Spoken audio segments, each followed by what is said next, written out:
Hey, so what's up? Tiebreaks, game 1. It has come down to this.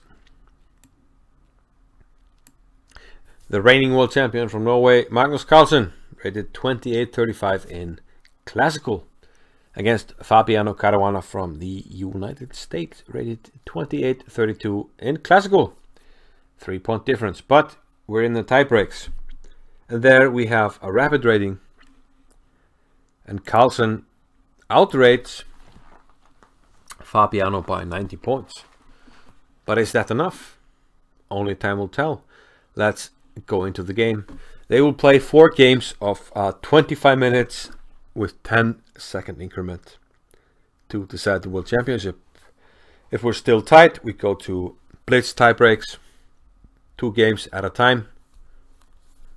We repeat that for a large number of times before we go to a Armageddon game where black will have draws and will win with a draw. So we could actually have a world champion becoming world champion without winning a single game in any time control. But will we get there? Only time will tell. And well, let's start. Magnus with white. He opens with c4. We have e5 by Fabiano. And let's see, knight c3, knight f6, and after g3 we have bishop to b4. Now what is this? This is basically games 1 and 3 with colors reversed. If we go back to the starting position, Fabiano always opened with e4 in all his white games. We had c5 by Magnus, knight f3, knight c6, and in games 1, 3 and 5 we had bishop to b5 by Fabiano, followed by g6 by Carlsen. Which is precisely what happened in this game, the tiebreak game number 1, except we turn it around and white has the move. And the move that Carlsen chose was pawn to e4. Now if Fabiano were to take, we basically have games 1 and 3, where white puts the bishop on g2, maneuvers his knight, a lot of arrows to f3, d2, f1, e3 eventually, and d5. A very common maneuver in these structures. And the extra move should count for something.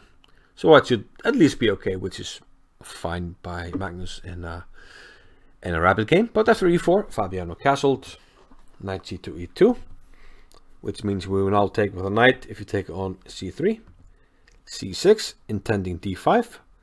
But after bishop to d2, d5 is no longer on the cards.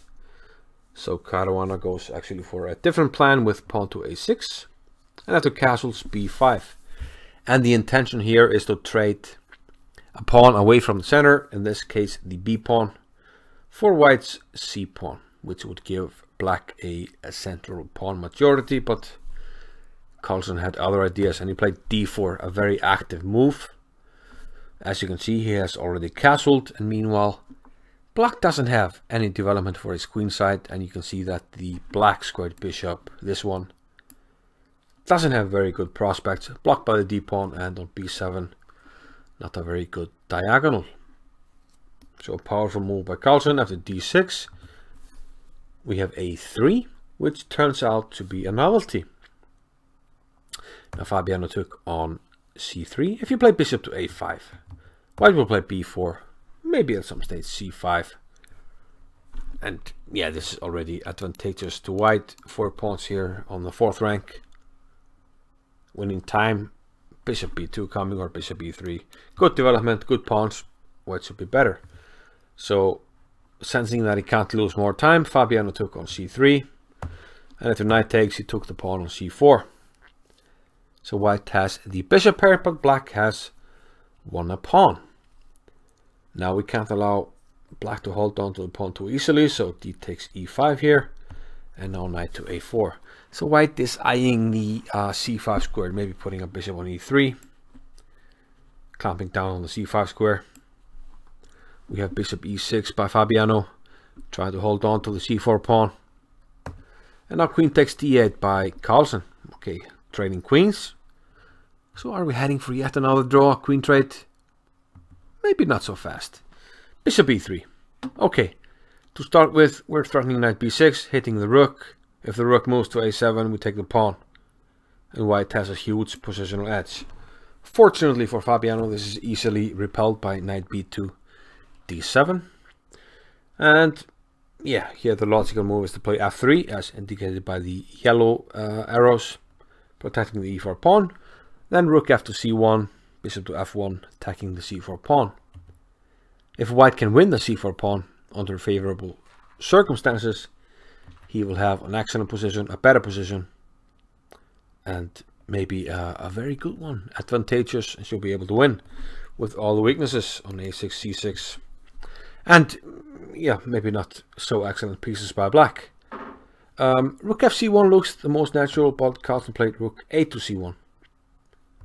After rook b3, he protected the undefended bishop on e3, intending bishop f1 taking on c4. And sensing that this was coming, Fabiano played knight d8, and this knight wants to come to d6, protecting the pawn. So we have an attack and defense. And now rook c to d1, attacking the knight on d6, and also indirectly the rook on d8. Now here, despite its ugly appearance, probably knight b7 is the best move. This will block white from putting anything on c5. And probably white would go for something like rook e2, rook d2, protecting b2, freeing the knight, and maybe putting something on c2, a rook, and attacking c4. But Caruana went for the active option with knight to b5. Carlsen, of course, played rook to c5. Rook on d8 is unprotected. Rook takes b2 looks like a forced move. And now Carlsen grabs the bishop pair. Bishop takes e6 and bishop takes on c4.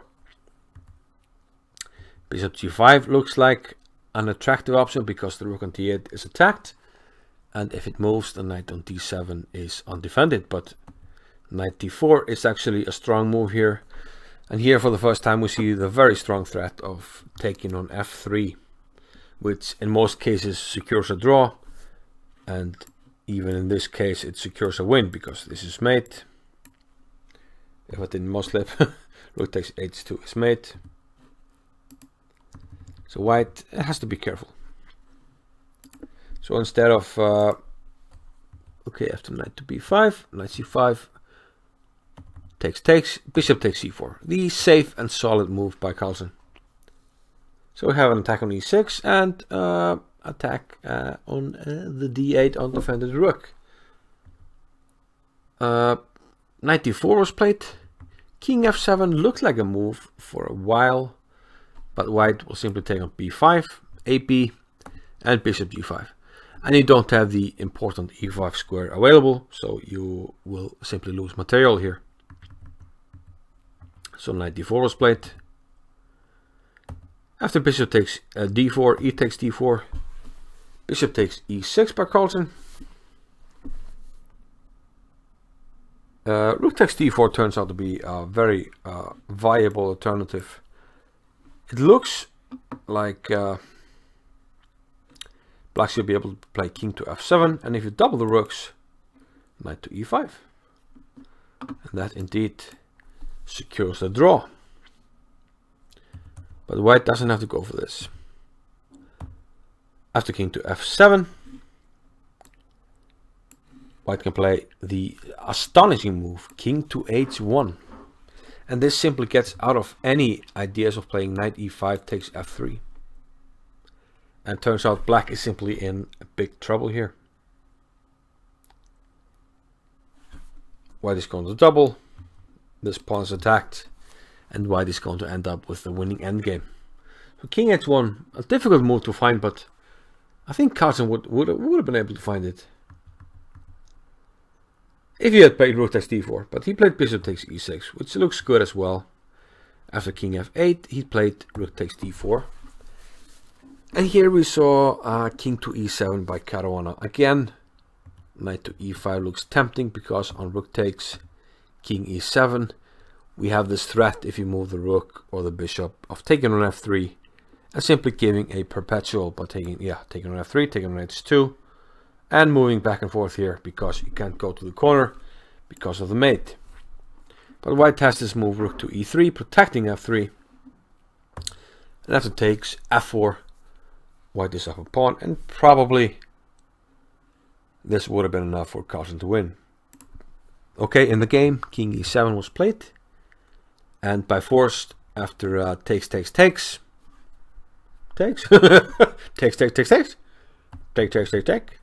we have a rook ending. The problem for white here is that your king is cut off on the back rank, and if you try to break the cutoff on the second rank like this, black can move his rook here, attack your pawns, and you're in trouble. So rook d1, a good move because it forces black to choose a side. If you go to c7, you're cut off from the king side, and we can start pushing the pawns. So king e6 actually looks like the move to play. But now f4, keeping the king cut off. And here black has to go for the counterplay, and that's what Caruana did. c5. Rook c1 was the best move here, but Carlsen played rook to d5, which probably still keeps an edge for white. c4 would have been strongest, but Caruana played rook to c2.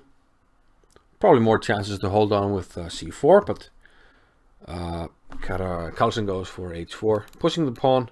It's no longer attacked, so now you can push your king towards the rook.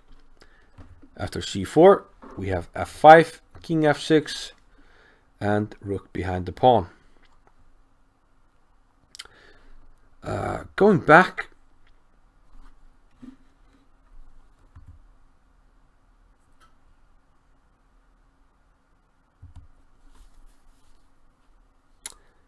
instead of h4, actually king to f1 seems like the only way to give black problems. And after h4, probably with best play, Caruana should be able to draw here. He should play c4, which he did.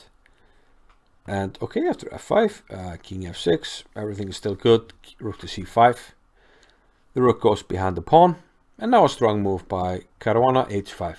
As otherwise, white would play g4 and then push either e5 or g5. Okay, king f1 by Carlsen. Rook c3, this should still be okay. King to g2. Rook takes a3, rook takes c4. And king to e5. So a very active king by black. And white's problem is that he can't too easily activate. Because once you move your rook, you're going to drop your e-pawn. So how do you make progress with white? Well, I guess the only way is rook c7, which Carlsen played. And here, this was probably the chance for Caruana to draw the game, to play rook a2 check. Now what do you do? If you go to f3, I will simply give another check, so it seems like king h3 is the only move. But now I'll take on e4. And yeah, if you take on g7, I will go rook a1. This looks tempting for white. Let's say f6, but now king f3. Threatening mate, and on king h2, this is white's main idea. You don't have a choice, and if you go back, it's going to be a perpetual. So something like this was probably what Fabiano should have gone for, but he took on e4. And now rook e7. A nice in-between move, stopping this idea, forcing white to take on f5, and now he takes on g7. And now the king will simply find shelter on h3. Right here. So we had king f6, rook g5. Black went for the a-pawn push, but too little too late. The connected white pass pawns are simply too much. Rook to a5. Black tries to push the pawns, but white has the clear idea of eventually getting the king in front of the pawns so that we don't have any checks by the black rook.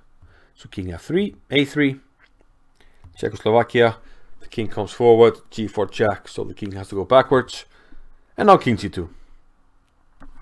And if you push a2, which Fabiano didn't do, then g4, followed by g5, h5, and rook a7 check. King has to go to the back rank, push the pawns, give a check. The rook is in a zugzwang. So that's why Fabiano tried rook a2, but now king h3, rook a1, and h5. If you give a check, I go to g4. After king h7, we have g4.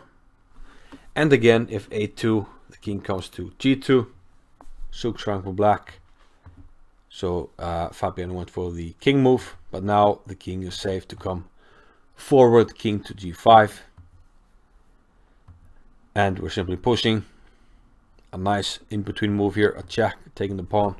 And now 2 extra pawns. And there are some cases where if white is not careful, these 2 pawns, if they're too far advanced, they can be drawn. But here it's an easy win. And Fabiano didn't test Carlsen here. It's a very easy win, and Fabiano resigned. So Magnus takes the lead. 1-0. Game 1 of the Rapids. We already have a decisive result. Was this what Magnus had in mind all along? Superiority in the Rapids? Maybe, maybe not. Guess we'll find out. I'll see you in game 2.